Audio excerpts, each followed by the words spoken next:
এখন আমাদের কাজগুলো বেশি, কারণ প্রথমে আমরা যে কাজগুলো করেছিলাম সেটি হচ্ছে উদ্ধার উদ্ধার কাজ। সে উদ্ধার কাজ অলমোস্ট 90% আমার মনে হয় শেষ হয়েছে। আমরা গতকালকে শুনেছি যে বিষয়টা, যেহেতু পানি কমছে, এখন যে জিনিসটা আমাদের খুব বেশি নিড সেটা হচ্ছে শুকনো খাবার প্রাথমিক পর্যায়ে। এরপরে আস্তে আস্তে ইনশাল্লাহ যে পুনর্বাসন প্রক্রিয়া আছে ওইগুলোর দিকে অগ্রসর হতে হবে। যারা আছেন আরও অনেকে, আমরা তো এখানে আরও অনেকেই কাজ করছে, সারা বাংলাদেশের মানুষ কাজ করছে। সুতরাং প্রিয় ভাইয়েরা, আপনারা যারা দেখছেন লাইভটি শেয়ার করে দিবেন। সালামু আলাইকুম রহমতুল্লাহ। আমরা আজকে হচ্ছে অনেকগুলো শুকনো খাবার নিয়ে যাচ্ছি, অলমোস্ট প্রায় এখানে 200 জনকে আমরা দিতে পারবো আলহামদুলিল্লাহ। আমাদের শুকনো খাবারের প্যাকেজিং আমরা গতকালকে আপনাদেরকে একটা লাইভের মাধ্যমে জানিয়েছিলাম।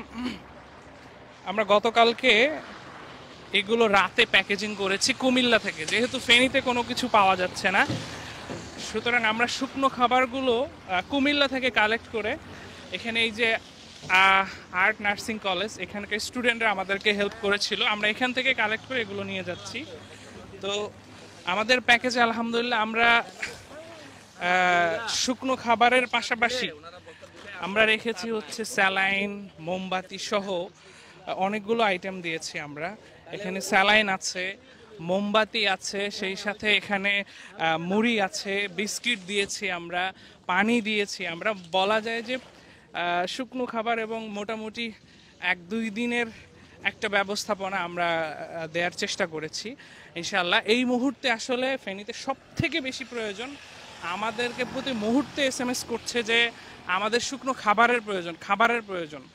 অল্প কিছু বিস্কিট হলেও, একটু শুদ্ধ পানি, বিশুদ্ধ পানি, এই দুইটা জিনিস খুব বেশি প্রয়োজন। এবং এটা আমাদের প্রতিনিয়ত মানুষ ফোন করে জানাচ্ছে, প্রতিনিয়ত মানুষ আমাদেরকে SMS এর মাধ্যমে জানাচ্ছে। তো আমাদের আর্টস নার্সিং কলেজের ভাইয়েরা আমাদেরকে যথেষ্ট হেল্প করেছে আলহামদুলিল্লাহ। আমরা এখন কুমিল্লা থেকে ইনশাআল্লাহ ফেনীর দিকে রওনা হচ্ছি।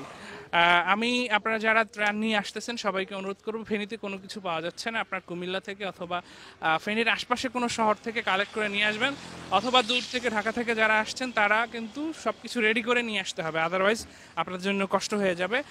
আমরা কুমিল্লা থেকে সব কিছু কালেক্ট করে এখন ফেনীর উদ্দেশ্যে রওনা হচ্ছে আলহামদুলিল্লাহ।